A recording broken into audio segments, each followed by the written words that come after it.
দেখি তো মনের ঘরে বাধ্য নারী কান্না শুনতে পা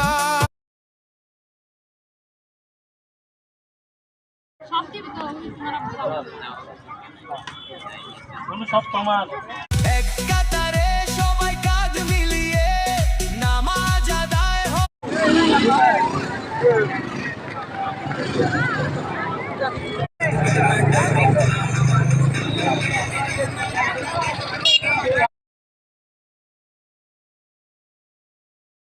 আসসালামু আলাইকুম। আমার হাতের মেজেটা কেমন দেখাচ্ছে আমার মামা দিয়ে গেছে।